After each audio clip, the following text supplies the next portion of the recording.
तमाम जिले में जितने भी शिकायतें इकट्ठी की गई उसकी जो संख्या बताई जा रही है वो इस तरीके से बताई जा रही है कि 1,19,000 से अधिक जो है आवेदन प्राप्त हुए हैं। माननीय मुख्यमंत्री जी, माननीय उप मुख्यमंत्री और माननीय मंत्रीगणों का, साथ ही वरिष्ठ अधिकारियों का भी औचक निरीक्षण रहेगा। लगभग 70 से 80% समस्याओं का निराकरण किया भी जा चुका है। इसके अलावा कोई व्यक्ति चाहे तो मौके पर भी नया आवेदन दे सकते हैं, उनको भी लिया जाएगा। मौके पर यदि संभव हो तो निराकरण किया जाएगा। 1 लाख से 15,000 से अधिक मांगे हैं और 4,000 से अधिक शिकायतें हैं।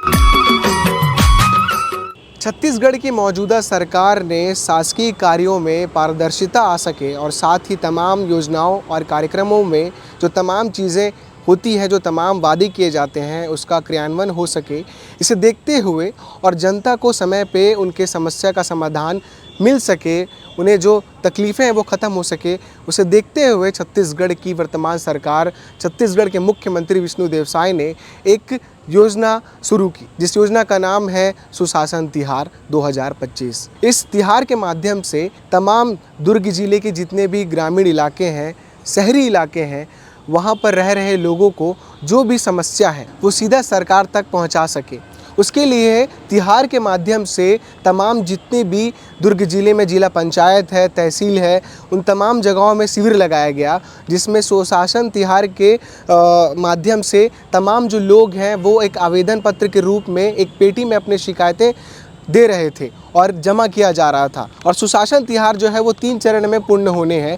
पहला चरण इसमें ये था कि तमाम जितने भी ज़िले में लोग हैं जिनके पास शिकायतें हैं वो शिकायतें अपनी दर्ज करा सके, जमा करा सके।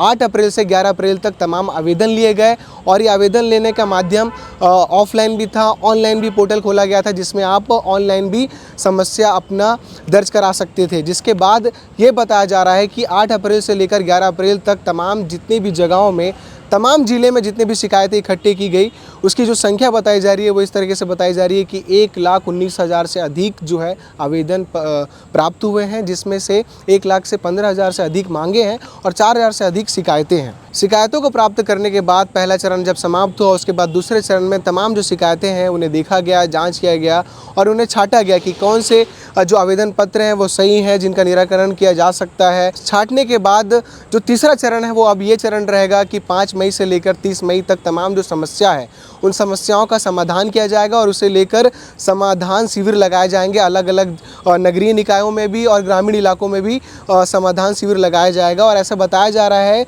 कि कल से जो शिविर लगने वाला है उसमें छत्तीसगढ़ के मुख्यमंत्री भी आएंगे और तमाम जितने भी मंत्रीगण हैं उनकी भी उपस्थिति रहेगी और कोशिश रहेगी कि वो तमाम नगरीय निकायों में जाकर देखें कि कितने लोगों का निराकरण हो चुका है, कितने लोगों का निराकरण बाकी है। तमाम विभाग के वहाँ पर अधिकारी भी मौजूद रहेंगे, उन्हें बोला जाएगा और तमाम जितने भी समस्या आए हुए हैं उन समस्या का समाधान किया जाएगा।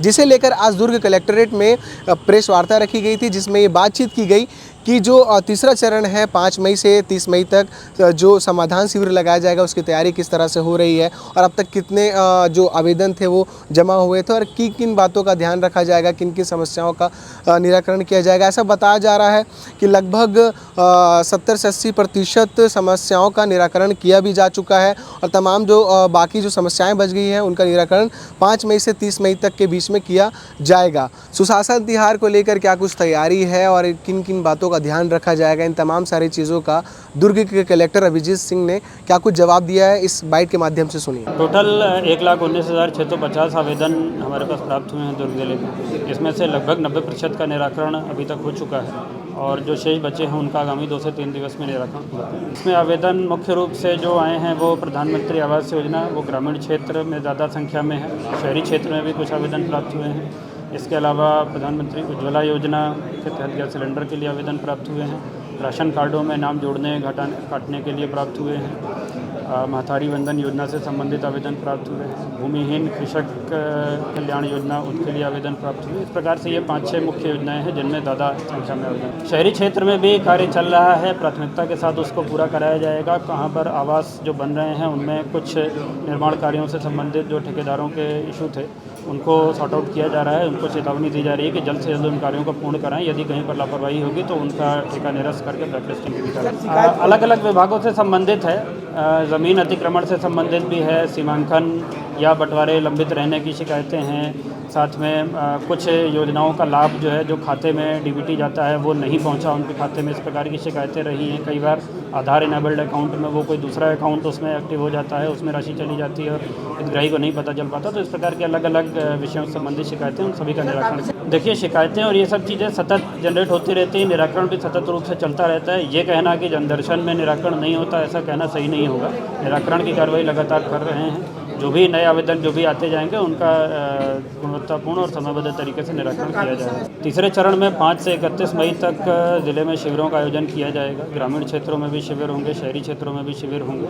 लगभग 8 से 10 पंचायतें, 12 पंचायतों पर एक शिविर ग्रामीण क्षेत्र में भी आयोजित किया जा रहा है और लगभग 10 ward on an average 10 ward के ऊपर शहरी क्षेत्रों में भी एक शिविर रहेगा। तो उन वार्ड से संबंधित लोगों के, वहाँ के निवासियों के जो भी आवेदन हैं, जो चाहे किसी भी विभाग से संबंधित हों, उसका वहाँ पर निराकरण करके और उनकी जानकारी उनको दी जाएगी। और इसके अलावा कोई व्यक्ति चाहे तो मौके पर भी नया आवेदन दे सकते हैं, उनको भी लिया जाएगा। मौके पर यदि संभव हुआ तो निराकृत किया जाएगा। यदि तुरंत निराकरण संभव नहीं हो तो उनको दर्ज करके आगे भविष्य में निराकृत करके उनको अवगत करें। माननीय मुख्यमंत्री जी, माननीय उप मुख्यमंत्री और माननीय मंत्रीगणों का, साथ ही वरिष्ठ अधिकारियों का भी औचक निरीक्षण रहेगा। शिविरों में ये लोग उपस्थित होंगे, उपस्थित होकर के वहाँ पर किस प्रकार से निराकरण किया जा रहा है उस कार्रवाई को देखेंगे और जनता से फीडबैक लेंगे। विभिन्न संगठनों से, विभिन्न समाज के विभिन्न तबकों से भी उनकी चर्चा होगी। अधिकारियों को निर्देशित किया गया है। देखिए, ज़िले में शिविरों की संख्या बहुत ज़्यादा है तो जिला स्तरीय अधिकारी हर शिविर में पहुँच पाए ये संभव नहीं है, लेकिन विकासखंड स्तरीय जो अधिकारी हैं वे वहाँ पर सभी उपस्थित रहेंगे। जिला स्तरीय अधिकारियों को भी निर्देश दिया गया है कि अधिक से अधिक शिविरों में जितना संभव हो सके पहुँचें और वहाँ पर निराकरण जो अपने विभाग से संबंधित है उसको देखें। तो आपने सुना दुर्ग कलेक्टर अभिजीत सिंह ने क्या कुछ बताया कि किस तरह की तैयारियां रहेंगी और कुल कितने जो समस्या के आवेदन प्राप्त हुए थे, उन्होंने तमाम जो जानकारी उन्होंने दी इस बाइट के माध्यम से। आपको बता दें कि दुर्ग जिले में 8 से 15 ग्राम पंचायतों के बीच में एक समाधान शिविर लगाया जाएगा और ऐसा बताया जा रहा है कि दुर्ग जिले में कुल 73 जो है समाधान शिविर लगाए जाएंगे। अब देखना होगा कि समाधान शिविर के बाद तमाम जो समस्याएं आए हैं, 1,19,000 से अधिक जो आवेदन प्राप्त हुए हैं, उसके बाद निराकरण किस तरह से होता है और जो निराकरण सामने आएगा और तमाम जो सारी चीज़ें आएंगी हम लगातार आपको दिखाते रहेंगे। बने रहिए KP न्यूज़ के साथ। शुक्रिया।